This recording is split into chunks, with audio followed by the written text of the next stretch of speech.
So we are going to have 1 hour of a lecture, and then we're going to break out into smaller groups where we're going to have a discussion to discuss some of the ideas that we're going to learn in the first hour, and then we're going to come back and present what we've discussed. So that's the format for today's workshop. And really the essence of it is how to enjoy what we do. So let me start with a few questions. What is the picture that you have in mind when you think about work? What picture comes to mind? Whether it be college, work, profession, what picture is in your mind?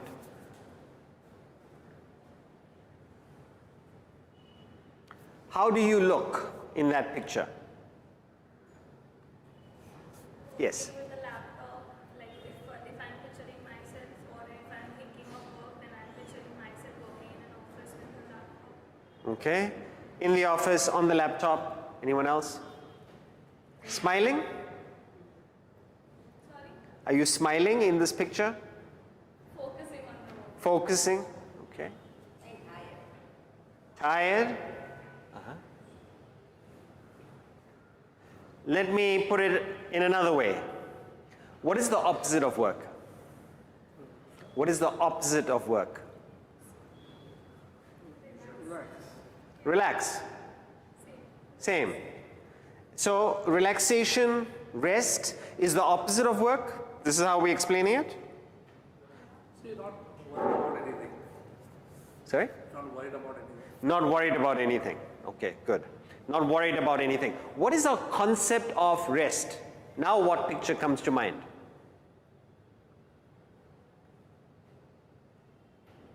chilling on the sofa.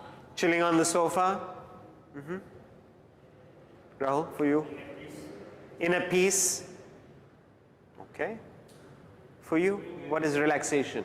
Doing anything that won't cause you to worry. Doing anything that won't cause you to worry.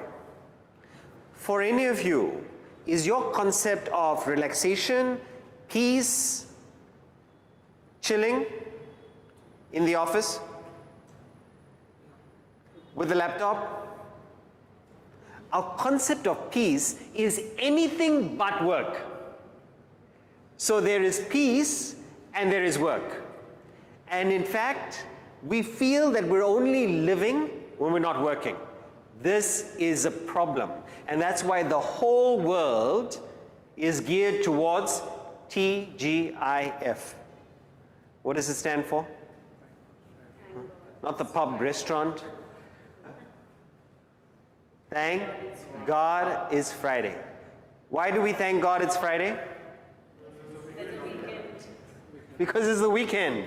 And it's the weekend, and then what does that mean? What? Huh?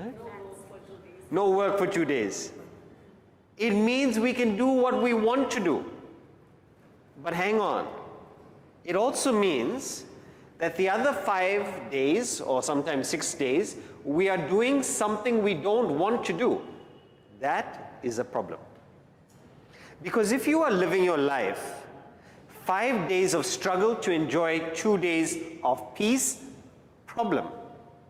If you are living 11 and a half months of the year to suffer, to enjoy 2 weeks, 3 weeks of holiday, problem.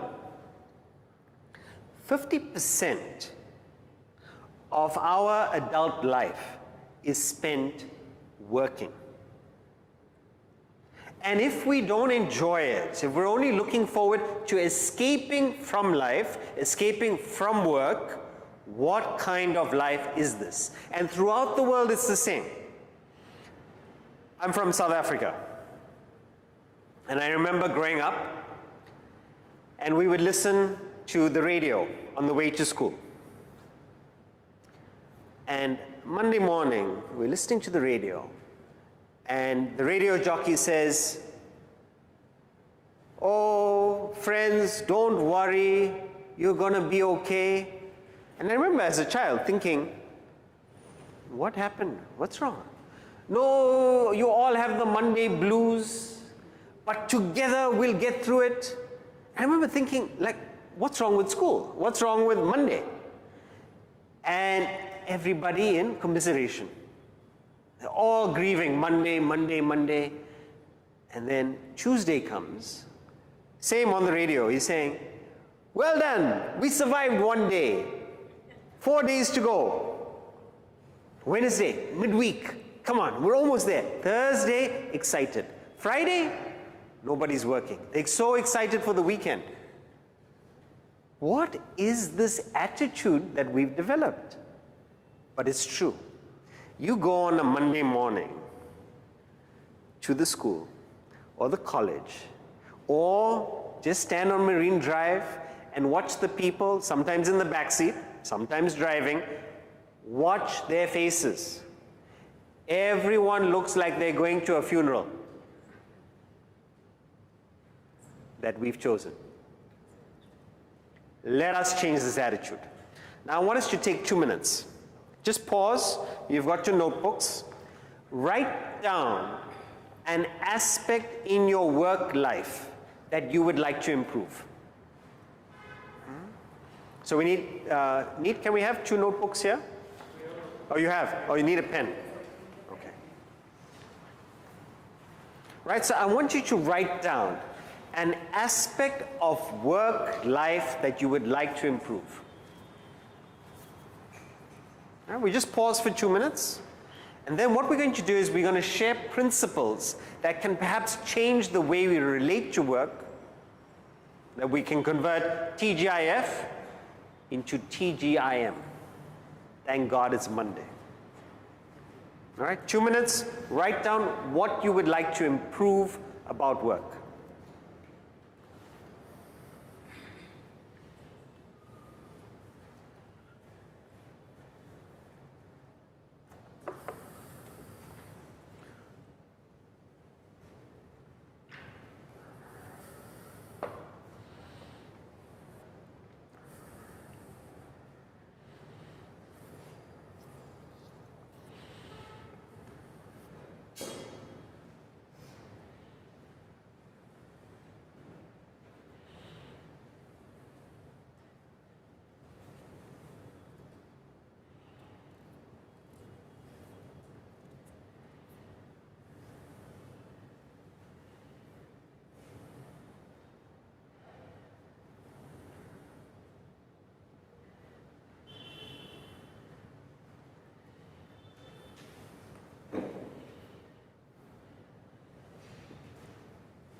Okay?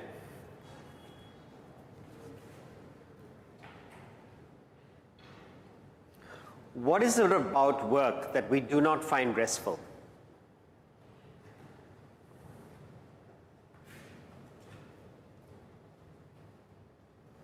Why don't we look forward to Monday mornings? What is it about work? You mentioned worry. Produces worry. What else?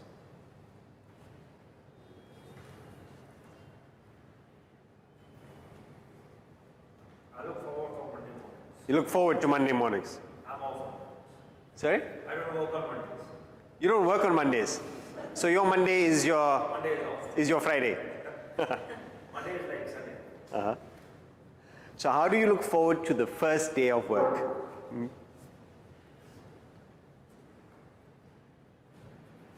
Here's the thing. We find work stressful. We find school, college tiring. You come back at the end of a work day. How do you feel? Tired, stressed, exhausted. That's a problem. You find people, athletes, they go and they train the whole day, they work out for 6 to 8 hours, they come back at the end of the day and they're ready to go out in the evening.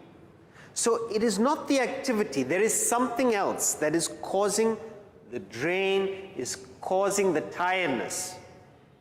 And here's the thing, the first principle that we learned today, nothing outside can give us stress. Nothing outside, no one, nothing can give you stress except yourself. I'm going to explain it. Nobody can give you stress. But where do we think stress is? We think it's in the person. We think it's in the partner. We think it's in the government, in the situation, in the environment, in the labor, in the work conditions. Hi.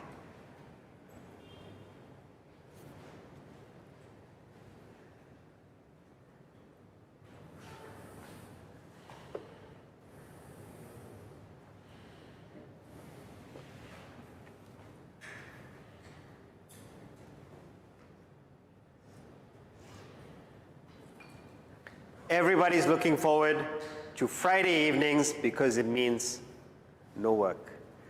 Why are we looking forward to Friday evenings? Because we find work stressful, we don't find it relaxing, restful. The problem is not the work, because nothing outside can create stress inside. But we think it's outside. So what do we want to do? We want to change the boss.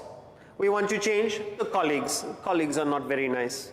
Sometimes we want to change the city. Mumbai, too fast. You go to Delhi, too fast. You go to Hyderabad, too slow. So everything we're changing outside. I said, partner is irritating me. Change the partner. How many times? Sometimes you say the children, you can't change the children. Every time we want to change outside, not realizing that perhaps instead of blaming the work or the job or anything outside, let's look within. And here's the secret. It is about how you relate to work that decides whether you will be stressed or not. Now, we've all accepted work means stress. It doesn't have to be that way. So the first misconception we want to destroy about work is it does not have to be stressful. Sometimes people think if you are happy, if you are smiling, then it means you're not working. You can relate. Sometimes your boss, he comes in, and if you are too happy, he goes to the deputy and he complains to the deputy, just check. That guy is too happy, I don't think we're giving him enough work. They must be on the verge of a nervous breakdown, on the verge of divorce, and then you say, excellent worker. You do not need to be stressed in order to work. It is a misconception. Sometimes we think we have to show others that we're working. How do we show it? Oh, so tired. Oh my goodness, what a day. I got no energy left. It means that you are not relating to work correctly. It doesn't mean that you're not working. So here we go. Life is made up of experiences. And experience is a unit of life. As your experiences, so your life. So if you want to improve the quality of your experience, you need to improve the two ingredients. The one ingredient is you, the subject. The other ingredient in life is the object. It's what you meet in life. So after this you go for lunch. Lunch is the object, you are the subject. And depending on how these two get together, so your experience, as your experiences, so your life. Maybe after this you go and you meet your boyfriend, your girlfriend, you spend the afternoon with your family. Depending on how you meet the object, so your experience, so your life. Now most of our efforts What are we trying to improve?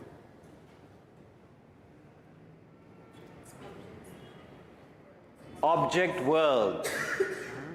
Nicer food, nicer drink, nicer car, nicer home, everything outside, nicer clothes. But this doesn't necessarily give us a better quality experience. I have seen in some of the nicest restaurants, most beautiful restaurants, people come there, they order, no appetite. They don't know how to enjoy. It is not so much about improving the object, it's also about improving yourself. If you don't have an appetite for life, it doesn't matter how good the object is, you cannot enjoy it. But if you know how to relate to life, you can find every aspect positive, elevating, uplifting. But you've got to know the technique.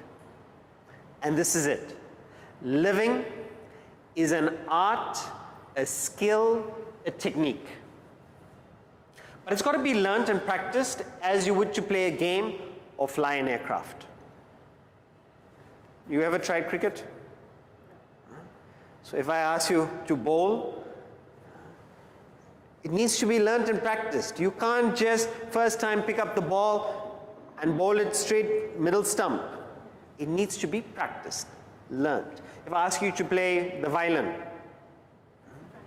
we will run. You can play.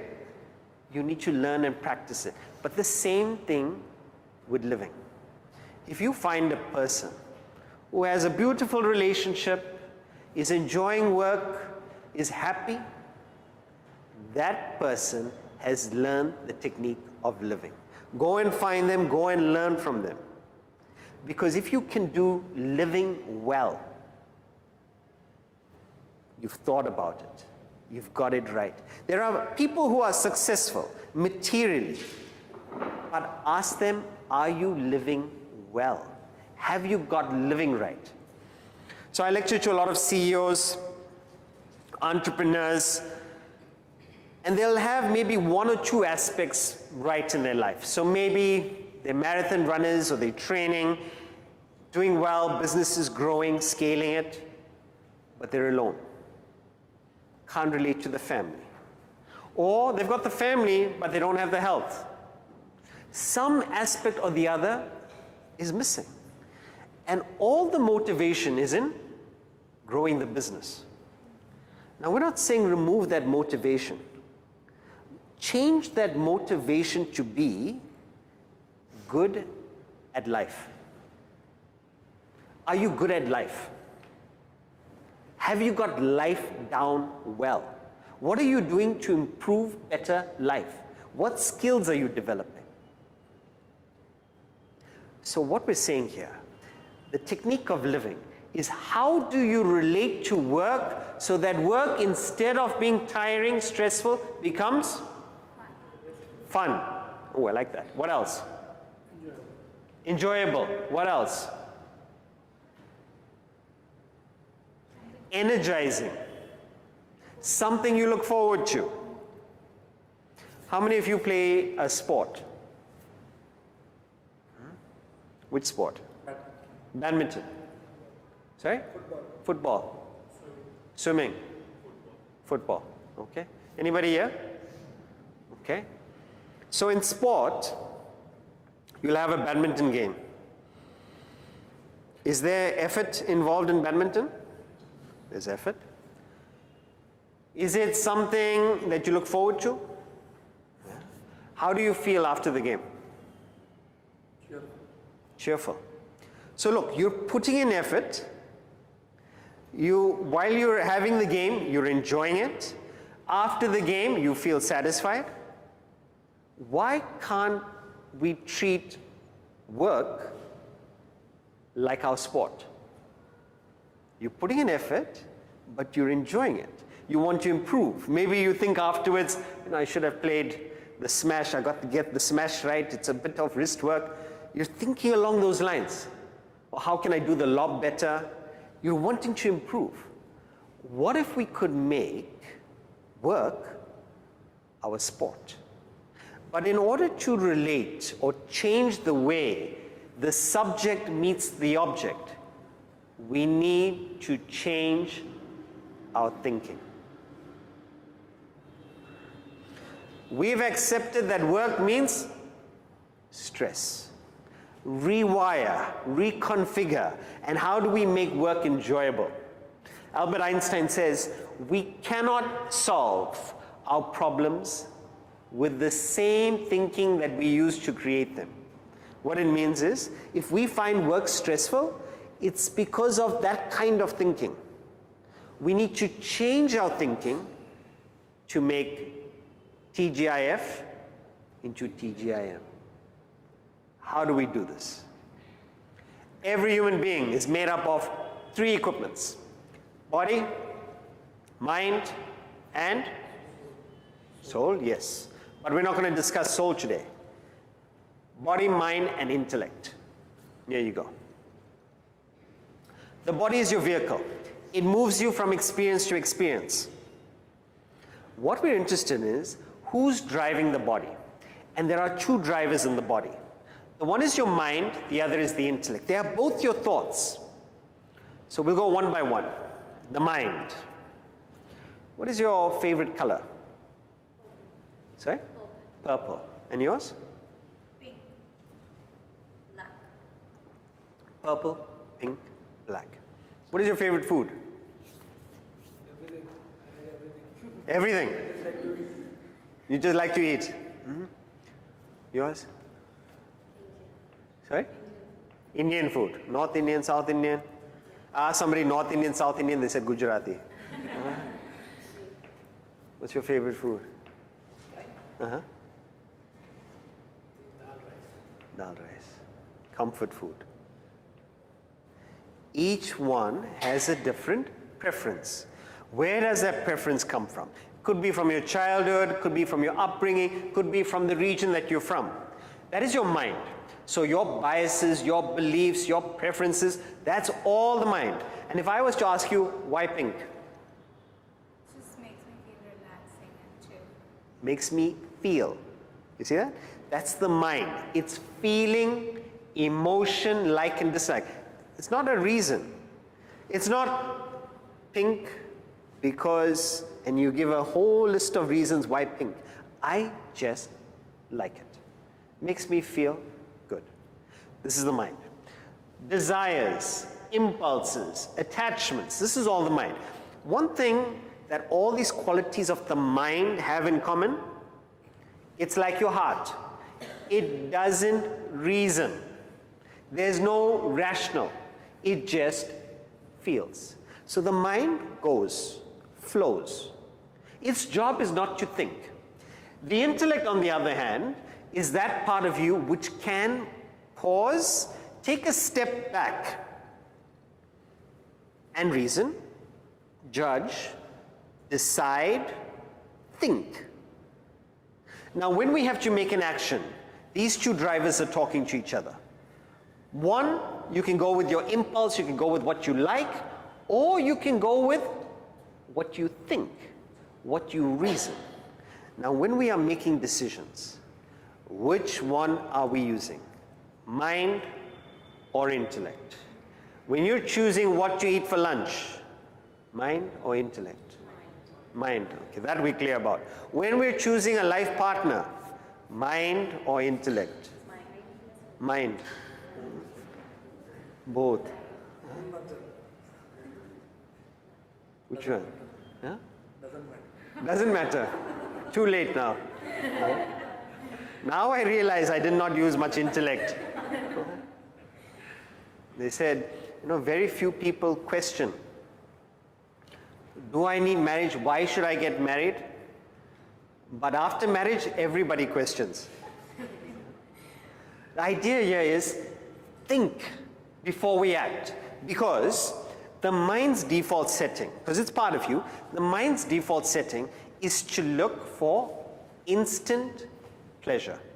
How can I get pleasure? How can I get that kick as quickly as possible? But the problem with the mind is, it's not designed to do long term. That's not its functioning. It's like a baby. Pleasure now. Give me that sugar. This is the baby. The intellect's job is also for happiness, but it has the ability to think about tomorrow, the consequences. So it thinks not just about now, how do I enjoy tomorrow also? You see that? So, simple example. You know, very few people enjoy New Year's Day. Why? New Year's Day, first day of the year. They're all hungover. They have hangover from New Year's Eve party.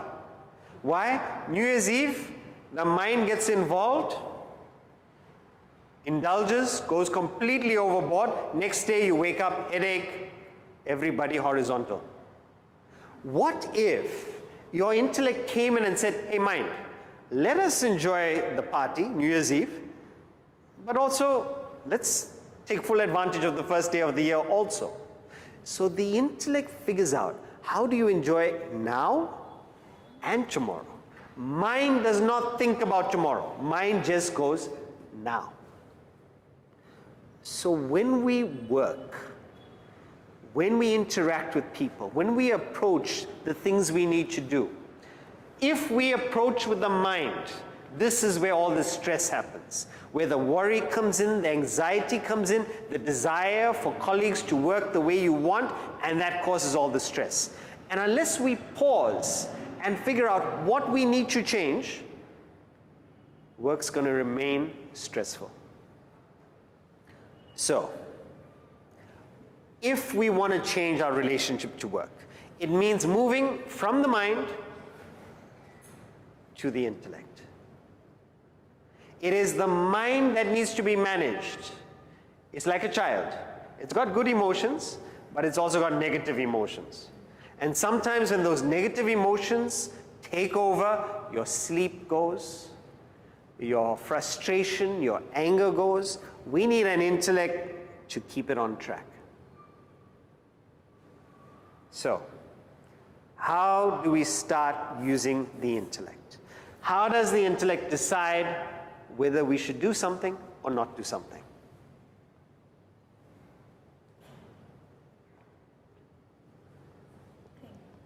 Sorry? We think what happens next if we take a certain step in our life. Excellent. Yeah? So you look at what will happen, you try and foresee the different options and the consequences. Yes? Analyze the situation. But what is your reference point for the analysis? You see what I'm saying? How do you decide this is good, this is bad, this is right, this is wrong? For me. Past experiences or Yeah, past experiences. So good data. The outcome, what will be the outcome of our action? What will be the outcome? Pros and cons. So how do you decide if it's a pro or a con? We can speak to someone who has gone on the spot. You can consult, take advice, relate. How does the outcome affect the each other there? Yeah, but see, the way you're looking at it is, how does the outcome affect me? Now reverse engineer that. How would I respond? How would I respond? What is the outcome that I want? And unless you know what you want, unless your goal and purpose is clear, how can you expect the mind to cooperate? The intellect can only analyze if it has a goal, a purpose. So the first part in getting the work right is figure out, what are you working for? What is your purpose? What is your goal? If I was to go around the room and ask each one of you, you're doing what you're doing. Why? What is your goal? What is your purpose? You're going to college, you're taking a job, for what? And maximum, you know what most of the answers will be? Better life. Better, what does better life mean? See? Sir? Make money. That's it. Can anyone be motivated by just making money? Making money for what? Better life. Again, better life. This vague thing called better life. Improve the standard of living. Actualize the ambitions and goals. You know, there's a beautiful quote by Seneca. He says, the acquisition of riches, so you get more and more rich, has not been a solution to problems. It's just been a change in their miseries. So we think, you know what, you feed the poor, you uplift the poor, what a wonderful thing. And then they got different problems. It's not necessarily that they're happier. Better life means what? And this is where we got to start articulating. More is not motivational enough. What is your life purpose? And unless you have life purpose, you don't direct life. Life pushes you around, directs you, moves you around. Plato says, if a man knows not, so if you don't know your direction, if a man knows not to which port he sails, so if you don't know your destination, no wind is favorable. So you miss out the opportunities in life because you don't know where you're going. But if you know where you're going, you will start seeing life and how to handle particular situations to help your goal. Choose that life purpose. And this is how we activate the intellect. What am I working for? The mind, it doesn't look for purpose. It just keeps going with the herd. Everybody's going to work? I'm going to work. So how do we decide life purpose? The first principle for deciding life purpose is, it's a Sanskrit word. It is called swa-dharma. You've heard of this? Swa means one's own, dharma means nature. Each one of us, from the time we were young, there's been a predominant nature. It's the things that you are talented in, the things that you're interested in, the things that you are inclined towards. You will find that's more or less been consistent. It may not be a particular field, but it's particular qualities. You're more inclined towards maybe solving, thinking things through. You may not be inclined towards people interaction. Think about, in school, in college, which subjects you did not look at the time for. You looked forward to those subjects. And other subjects you just wanted to avoid. This is clues about your nature. Why do you read what you read? Even on television or on your phone, why do you watch what you watch? You know, sometimes when I'm going through Netflix, I think, who watches this? But then I'm watching a documentary on the life in the deep oceans. I'm saying that's such a strange thing. And then you think that is strange? What about the people who actually dedicate their lives to going and researching that? Some people spend their whole life on a particular ant. What is your nature? What interests you? And the trouble is, we don't ask these questions because how do we choose our careers and our field of activity?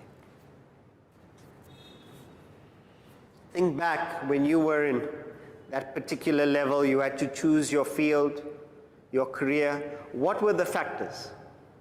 Community judgment. Sorry? Community judgment. Community judgment. You know, what will the others say?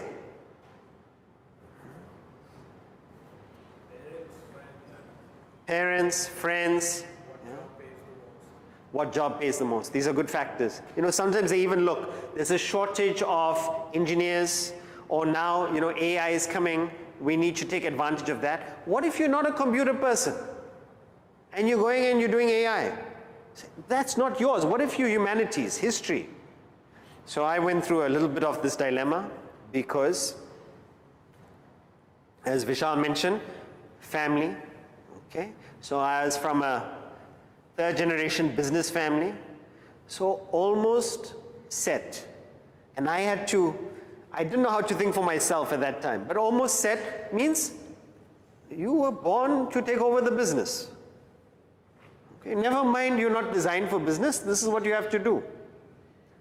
So I was being geared towards accounting, finance. Being from an Indian community, that is definitely one of the options, business. Sport, drama, no way. Sport is going to pay for this? Now people are considering sport. What is the other profession that is usually recommended in Indian families? Engineer. South Africa, not so much, engineering. Doctors, yeah. So the other one was doctors and? Chartered accountant. So they would take accounting, chartered accounting for business, and they would take medicine to become a doctor. Law, all these other professions, no. Third option, failure. So very simple. One, business, medicine, failure. This was our particular community. No other freedom. The tragedy was, so imagine this whole community growing up, they're only choosing no history, no geography, no drama, medicine, accounting. And all the students are taking both. So when they go into university and they're applying, sometimes they're really interested in biology. They're actually designed for medicine. They don't get into that university. So they go and choose accounting. But that is a choice you make for the next 30, 40 years of your life. It is called paradharma. Paradharma is alien nature. Means you're not designed for it. When you are not designed for something, it means it takes that much more extra effort, study, just to do what comes so easily for others. The thing is, you do have a platform, you have an advantage, and that is your nature. Are you setting up yourself for what you're interested in? Or are you going to battle with your own personality every day by choosing the wrong field? Paradharma. Parents, they mean well, but they don't understand the importance of this. The role of a parent would be to expose the child to all different fields and see which one aligns with the child's nature, then promote that. But instead, what do? I never did engineering. I wanted you to do it. Now you must fulfill my dreams. I started this business. Who's going to run it? You have to run it.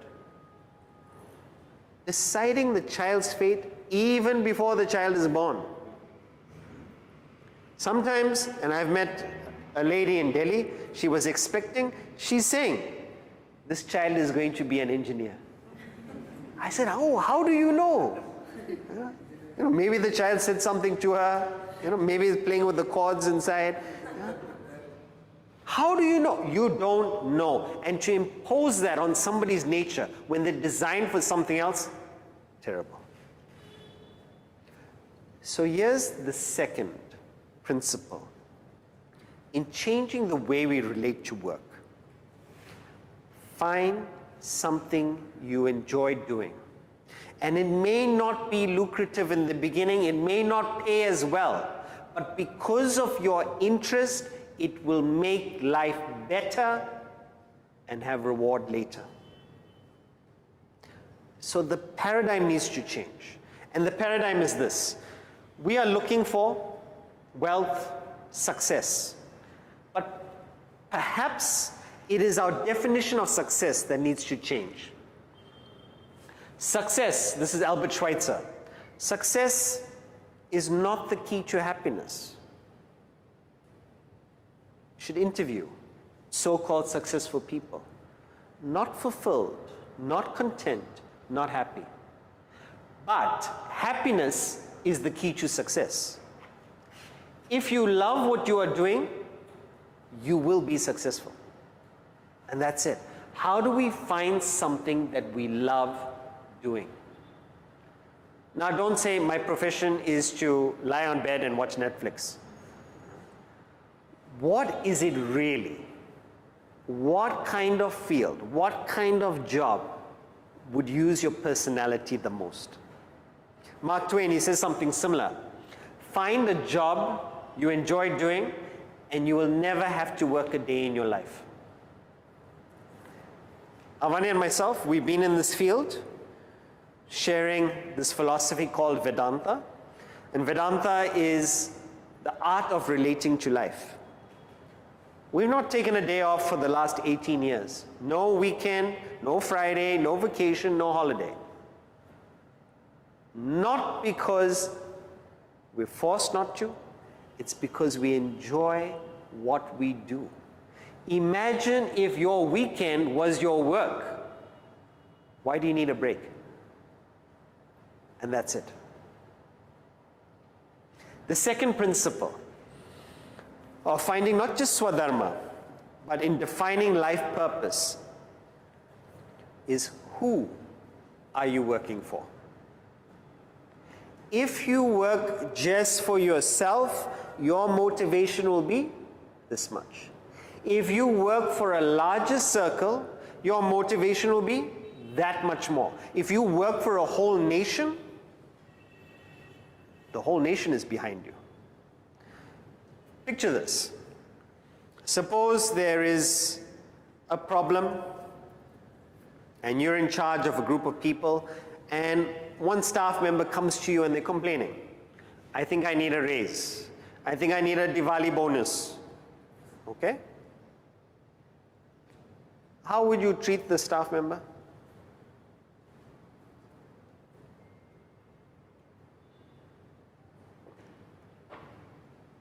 They have a list of complaints. How would you treat them? Listen to them. Take it in. Say, I'll get back to you. Now suppose the union representative comes to you with the same list of complaints. How will you treat it? With more seriousness, more gravity. Why will you give the union representative more seriousness? More consideration? Sorry? He's coming to represent a union. He's coming to represent one. Exactly, because they're not representing just themselves, they're representing others. But also, think about it from that individual's perspective. So they're coming with a list of complaints. If you only represent yourself, you might be hesitant. But if you represent others, it's like you get that conviction of others. You get that support of others. Now, what are you working for? And if you're working just for yourself and your family, the motivation to keep working doesn't last. Because you're not really interested in the work. You're interested in the reward. If you look at most offices in the interview process, and for those of you who actually do the interview process, if you were to ask somebody, why do you want to join our company? What would the other person say?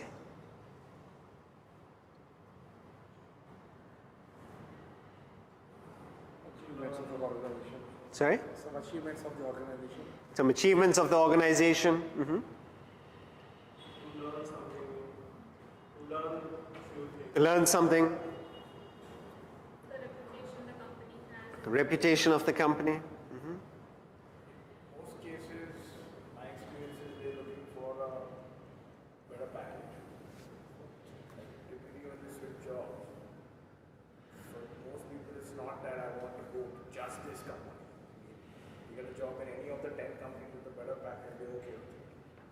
Some even use it as a stepping stone.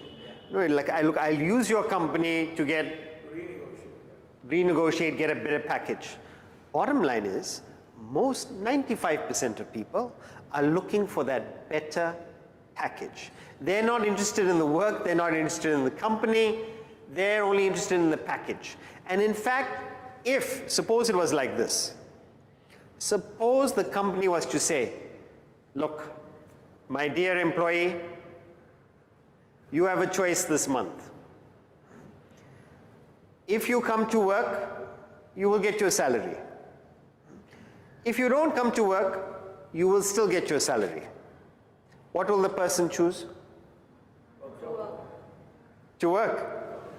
Huh? Choose to work. They'll work from home. They work from home. No, I'm saying not coming to work. Don't work and you still get the salary. You still work. Excellent. See, that's the difference. Are they interested in the work or are they interested in the salary? Now, I'm not saying they must work for free. I'm not saying we must work for free. But let not our primary motive, even when we're selecting the staff, let not the primary motive be about the salary. We say, look, your salary is intact, it'll be there.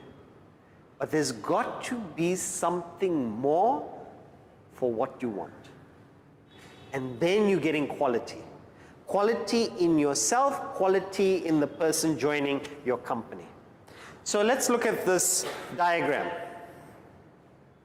The smallest circle is when you work for yourself. And you're just looking for the shortcut, for the promotion. Your quality of work is diminished because it's just stepping stone. I teach in some of these MBA institutions in Mumbai. Nobody's interested in the education. I talk to some people who do the Harvard, I think it's the owner leadership program. They're not interested in the education. They're interested in the stamp. They're interested in the name. And if they could get the stamp without the work, great. But the problem is, your motivation is also only that much. If you could retire at 30, they would retire at 30. But if you could stretch and work for the family, that much more motivation. If you could stretch, work for the community, that much more. If you could work for the country, charged. Some people can think like this. How can I be of benefit in my industry, in my profession, to work for something bigger? I'm saying, even suppose we're just starting our careers, how can I make my workplace better? So when you walk into the office, what is your energy? Does it deplete the energy of the office? People say, oh, she's coming. Or do you add to the energy in the office? Do you make people feel better, supported? What is your energy? What are you bringing? And all it is just a change of why. And depending on your influence, you can magnify that. See, it's simple. When you are interacting, it could be a person on a call service talking to a customer. What is your attitude? If it's just about the salary, you do it without any enthusiasm. It's just to get the work done, get to the end of the day. But if it's about the work, if it's about serving the other person, how can I genuinely help you? And that change the other person can feel. And that change makes you motivated, becomes interesting. So even now, I've probably given a similar lecture like this, maybe 250 times. But why I'm able to be enthusiastic or inspired by it is because I'm thinking about how to share this with you. So it's fresh, it's new. Similarly, like with a doctor-patient, right? A patient comes in and the doctor sees the patient and thinks, holiday in Goa. Or they can think, how do I treat this patient so they never come back to me again. Not because I do a bad job, but because I take care of them so well, they don't have to come back to me. What is your attitude? And that attitude is not for the other person, it's for you. That's where you get the motivation. So stretch, keep stretching. There's this quote I came across by George Bernard Shaw. And you've got to find out which side of it you're on. Are you going to be the complaining, grumbling person who works for themselves? Or are you going to be the person that looks forward to work because you're serving a cause larger than yourself? This is what he says. This is the true joy in life. Being used for a purpose recognized by yourself as a mighty one. Being a force of nature instead of a feverish, selfish clod of ailments and grievances. Complaining that the world will not devote itself to making you happy. I am of the opinion that my life belongs to the whole community. And as long as I live, it is my privilege to do for it what I can.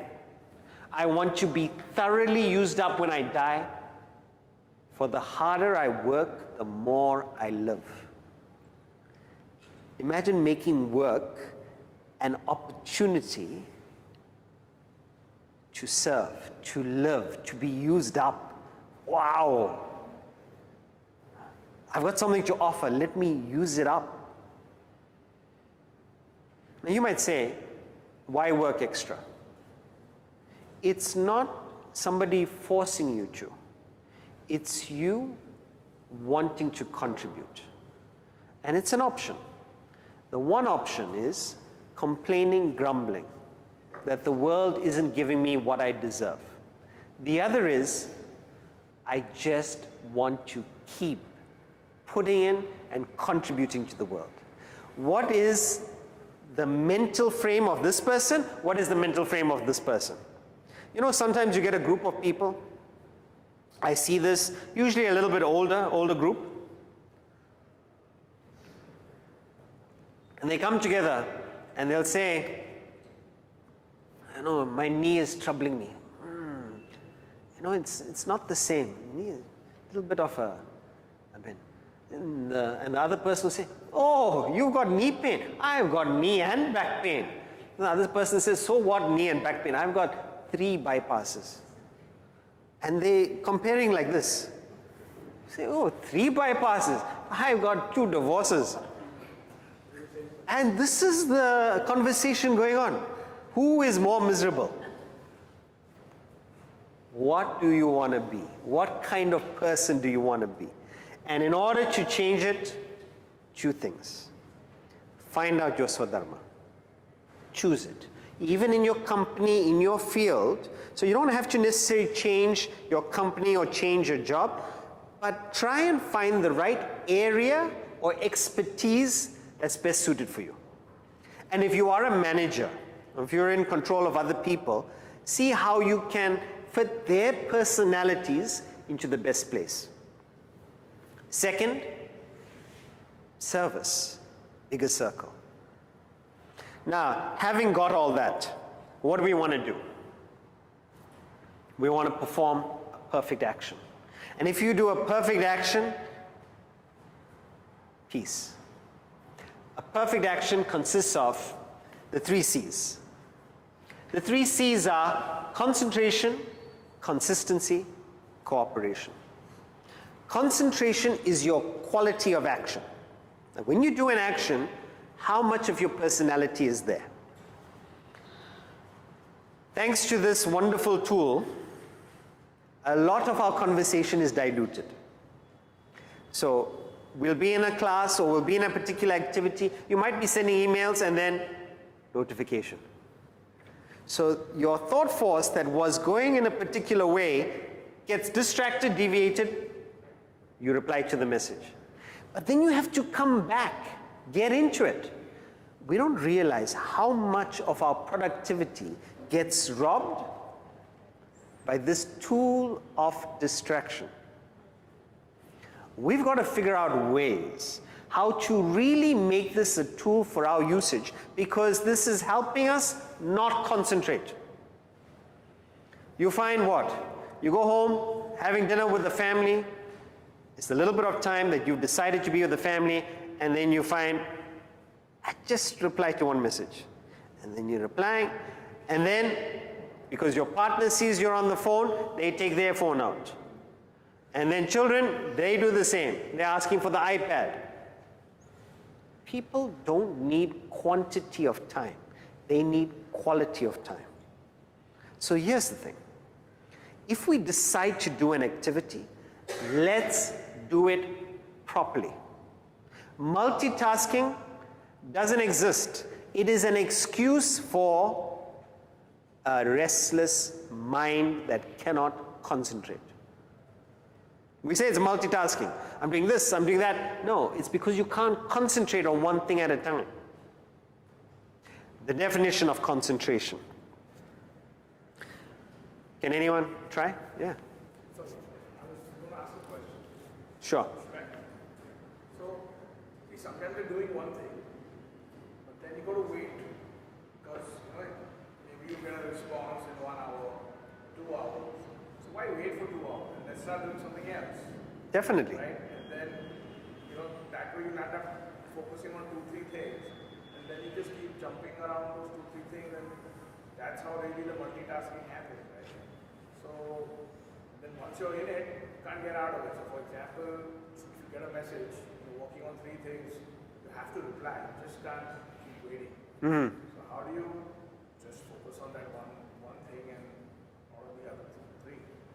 So it's one thing at a time, and as long as you are deciding which thing when. But what happens is, we'll be doing one thing, and then somebody comes in, or an email comes in, or a notification comes in, and our attention gets diverted by that thing, but we've not chosen it. We've not decided this is the thing I want to handle right now. But because it's come in front of you, your attention goes there. If you are deciding, look, I've done this thing, it needs a response, it needs waiting time, okay, next. But you're deciding each activity, and as long as you're doing what you've decided, you're concentrating. But when your mind is not where you've decided it to be, it is lack of concentration. So for this session today, our minds have decided to be here. But if you're deciding, I need another purple top, your mind is gone shopping. Come back, come back, come back. Or you're thinking, maybe I should have chosen sport as my career. And you're thinking about how your parents stopped you from doing sport. That is not the time to think about it. The time is to be here. Are you able to be where you've decided to be? That's it. The trouble is our mind. Our mind is very restless. And what the mind does is it goes into the past, it goes into the future, all the time. It's anxious about the future, it's worried about the past. If it thinks about the past too much, usually this is the cause of depression. Keeps on bringing up the regrets, the mistakes. And if it slips into the future, what's going to happen? What will happen tomorrow? What if I don't do well in my exam? What if the deal doesn't come through? This is the anxiety. This is the worry. Worry is not productive. Why? Because worry does not solve tomorrow's problems, it does not make it go away, but it definitely takes away today's peace. So what we need is a strong intellect to keep the mind on your present activity. So is your intellect to tell you, remind you, hey mind, come back, be here. We'll think about other things later, but for now, be here. So you are concentrating. When the intellect holds the mind on the present activity without allowing it to go into the past or the future, then you are concentrating. This is the definition of concentration. Intellect holding your mind on the present activity without allowing it to slip into the past or the future. You're concentrating. A batsman, when he's concentrating, bats beautifully right up to the 90s, and then what happens? Mind goes to the past. Last time I got out 93. Mind goes to the future. 100. I want that 100. I'm going to celebrate when I get the 100. Where should his mind be? Just the next ball. That's it. A footballer has to take a penalty. What is he thinking about? He's thinking about I have to score. He's thinking about what happened in the previous match. All he needs to do is be in the present. The second C is consistency. Consistency is keeping the mind to direct all activities towards your goal. So when you wake up in the morning, do an audit. Right? So from the time you wake up, what you eat, what you read, is it all taking you towards the goal that you want? What about the people in your life? Are they helping you towards your goal or dragging you down? Look at all the parts of your life. Are they helping you towards your goal? If everything is directed in one direction, you get power. That is consistency. But what is happening? Suppose you want to train, you want to be an athlete. So you go to the gym, but then McDonald's, breakfast, Burger King, lunch, Pizza Hut, dinner, cancels. All must be supporting. Where do you need to be consistent? Where? Where does it need to start?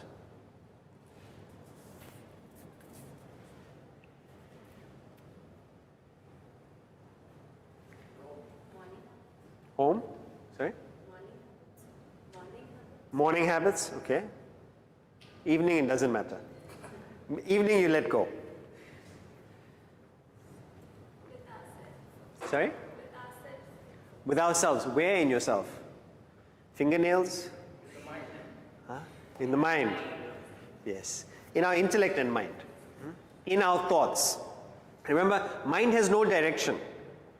So mind can go anywhere. It can do self-sabotage also. We need the intellect to direct the mind. Yeah, but what if mind and intellect are conflicted? That's the problem. So they are. Often what we like is not what the intellect thinks is best for us. So we need a strong intellect, stronger than the mind at least, to manage this child of the mind and say, come mind.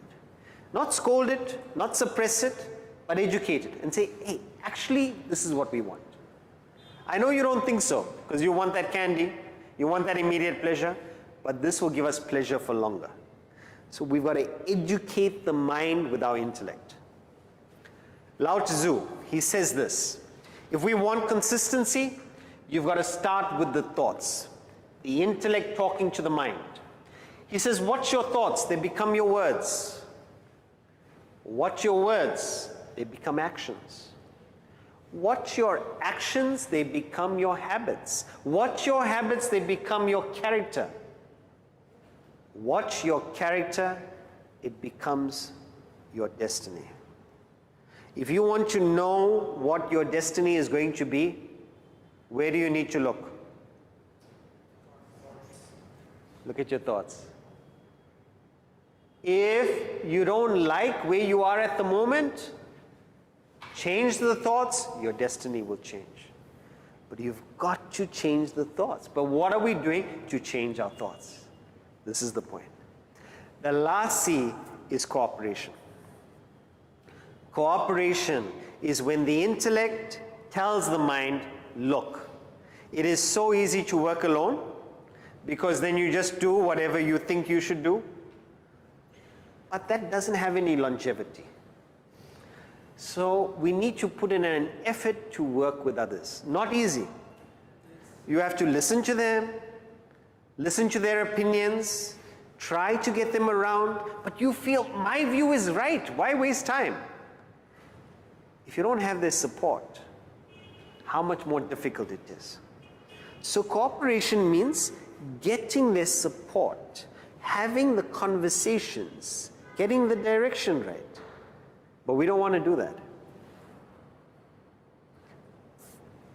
In work, where should the cooperation start?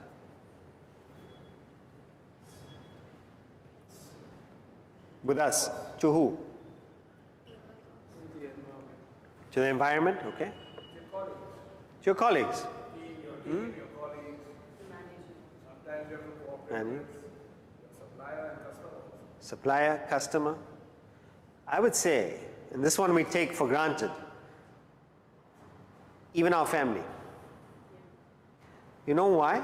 Because if our family doesn't understand the work, every time you say they're working, they say, oh, but you don't care about us, you only care about work, as if it's a fight going on, work and family.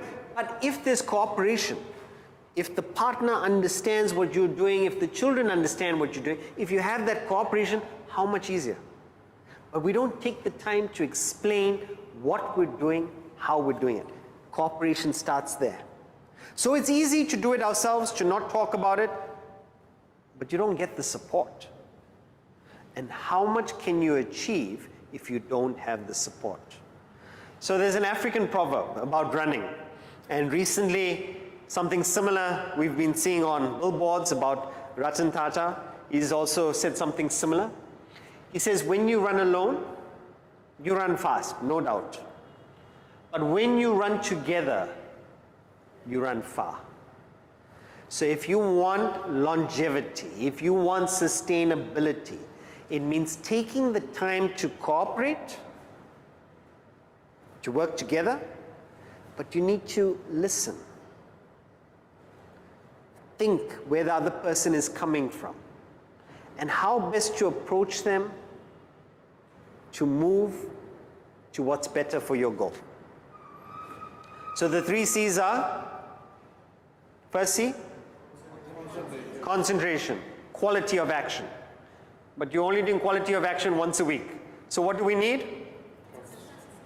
Consistency. Doing quality in and out. And the last C, embracing those around us. If we bring all of these principles in together, using our intellect, let's have the summary, please. So the first is use the intellect. Realize that work doesn't have to be stressful. In fact, if I'm calmer, if I'm more peaceful, I can work better. And in order to do that, I need to know what I'm working for. What is my life purpose? 2 aspects in choosing your life purpose. One is Swadharma. Swadharma means my own nature. What is my higher ideal? Which is my biggest circle that I'm working for?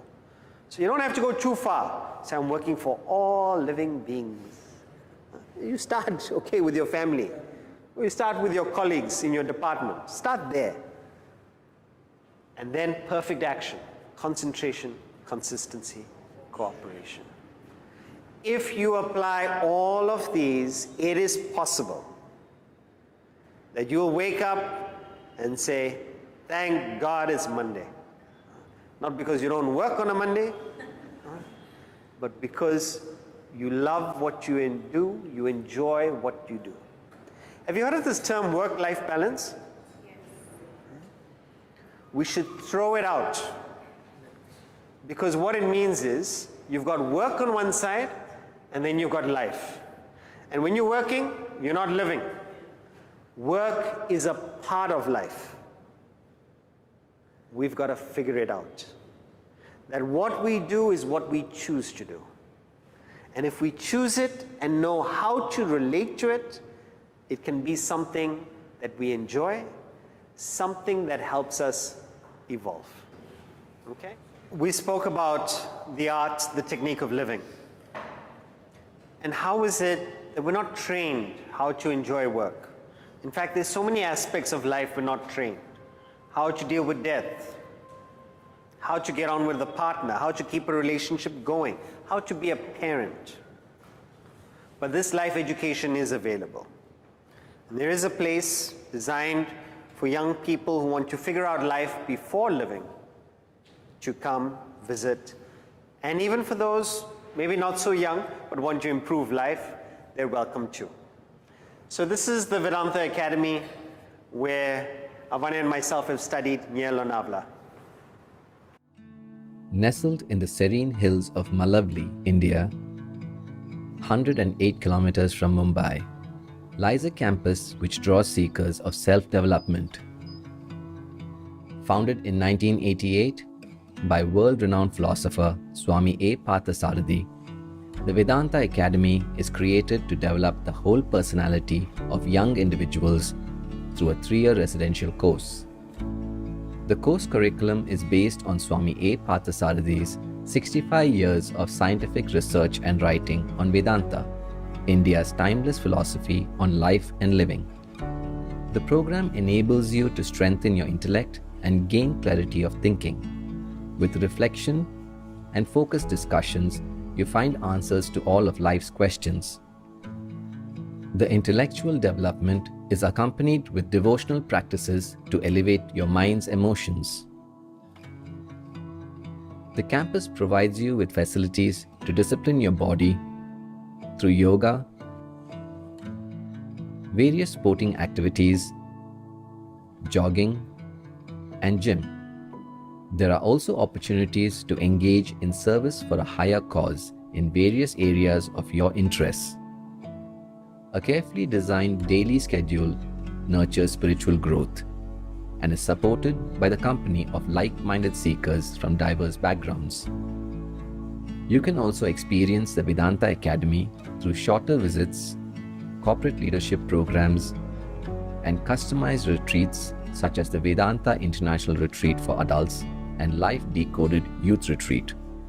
Learn techniques to improve yourself and your relationship with the present-day world and gain a taste of simple living and higher thinking. The Vedanta Academy is a place to find the ultimate purpose of life and uplift your personality to command success and peace. To close, there are a couple of insights that we want to leave with. And these are the insights. The first one is work doesn't have to be stressful. It's about how you relate. And if you are not enjoying your work, don't necessarily blame the employer, the office, the government, the country. See if you can change your thinking. Second, work is not separate.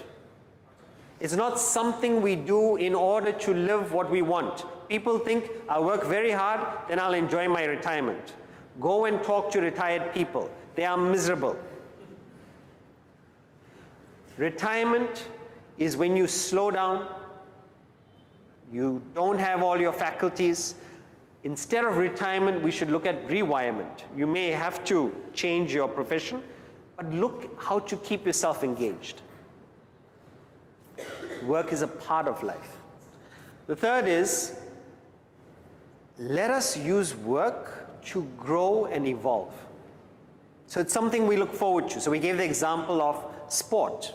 Make work your sport. Like you're looking forward to it because you want to improve. You want to be better at it. So whatever you're doing, how can I do it better tomorrow? How can I be an artist in this particular area? There's a quote by Martin Luther King. He says, if a man is called to be a street sweeper, he should sweep streets even as a Michelangelo painted, or Beethoven composed music, or Shakespeare wrote poetry. He should sweep streets so well that all the hosts of heaven and earth will pause to say, here lived a great street sweeper who did his job well. It means whatever you do it beautifully, perfectly. Whatever field, a parent, a husband,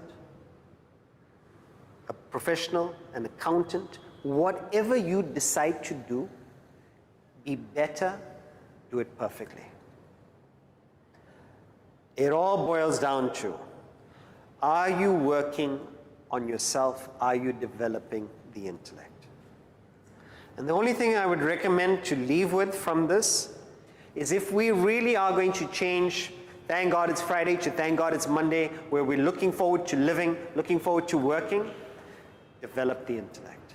How do we do this? Make some time to develop the intellect. And I would recommend question everything, don't take anything for granted, but most importantly, first thing you do in the morning. Some people exercise. I'd say before the exercise, keep half an hour to 1 hour your thinking time, where you're looking at how do you change your thoughts, to change your words, to change your actions, habits, character, destiny. How do you change your thoughts? By introducing higher thoughts into it, thinking about it, moving on.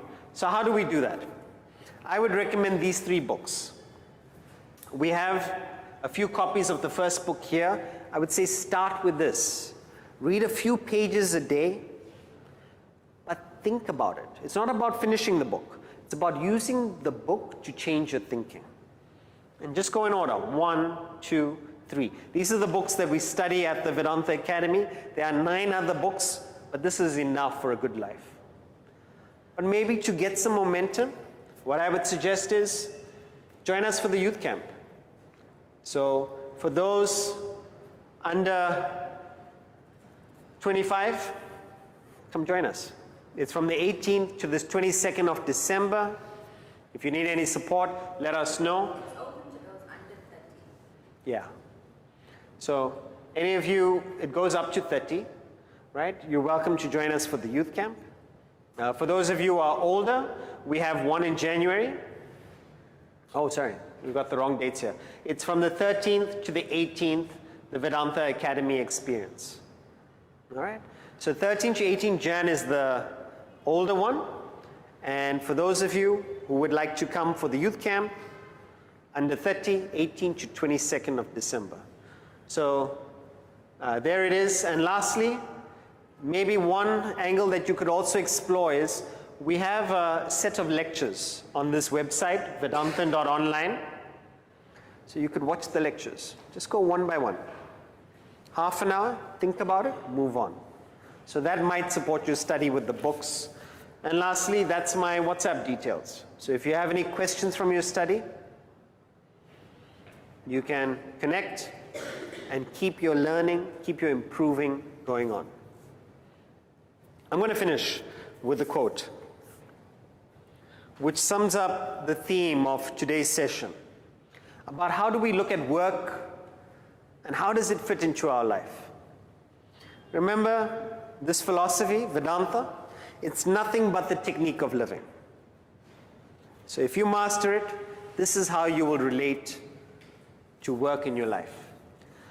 A master in the art of living draws no sharp distinction between his work and play, his labor and his leisure, his mind and his body. So you don't see a difference. Work, leisure.